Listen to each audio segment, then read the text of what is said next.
We're from InvestaCrowd. Our mission at InvestaCrowd is to unlock real estate investment opportunities. And this is our weekly wrap-up of all things crowdfunding. We talk about companies, projects, regulations with a global perspective and a big focus on Asia. The most interesting story that I've dug up this week is a crowdfunding campaign that was launched successfully in New Zealand. A private businessman was selling a beautiful piece of land on the South Island of New Zealand, and for around about $2 million. And two local residents, I think they were brother-in-laws, decided that they would launch a crowdfunding campaign on Give a Little, which is a charity-based crowdfunding site in New Zealand. And within 2 weeks, they raised $2.3 million, of which about $150,000 came from the actual New Zealand government as well. And after they raised the capital, they actually converted the private beach into a national park, which is now to be used for everyone in New Zealand for eternity. So that's like a pretty awesome use of crowdfunding, and it's real estate, it's charity, it's a whole bunch of things. Yeah, great story. Now back to real estate crowdfunding. Last week we glossed over the various types of real estate crowdfunding available.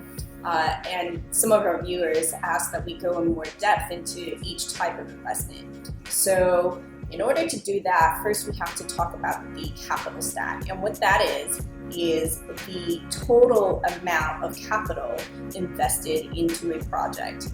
And typically in commercial real estate, there is senior debt, mezzanine debt, preferred equity, and common equity, and it's paid in that order. So where you invest in the capital stack determines how and when you get paid.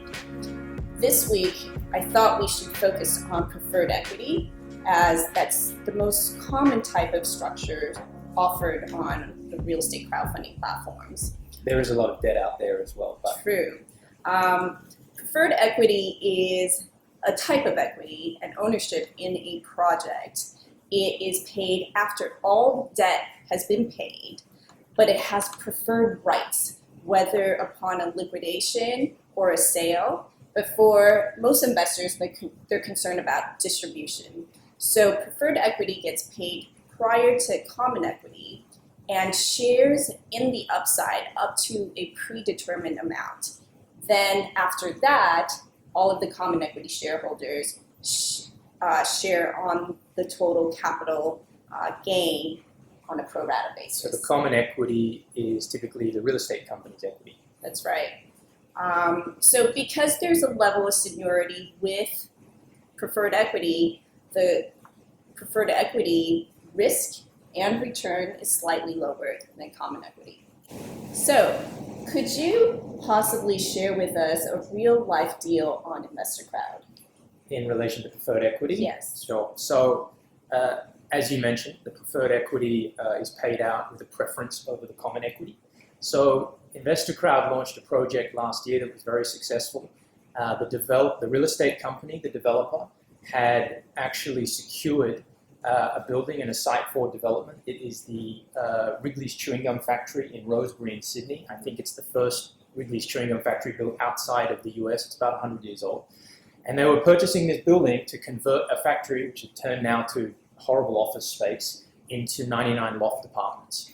So in relation to the capital stack, we had the developers putting in the common equity of $4 million a year prior to the next round of funding. Then they had also secured, I think, $68 million from one of the local banks in a senior debt. They'd also secured $21 million in a mezzanine debt from other private lenders. So the preferred equity that they were looking for was $3 million to go alongside the developer's common equity of $4 million.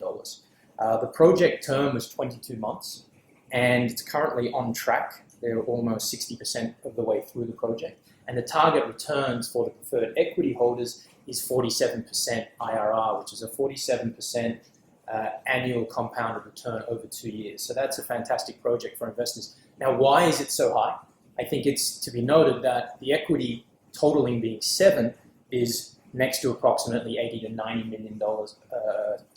million of debt financing. So total cost of the project around 80 million, and the sales targets volume about 110. So that's how you make money in real estate, and that's how developers make a lot of money. So very interesting. a great opportunity for investors with as little as $50,000 to $100,000 to partake in a multi-million-dollar development and get very, very strong returns, the same types of returns that the developers get.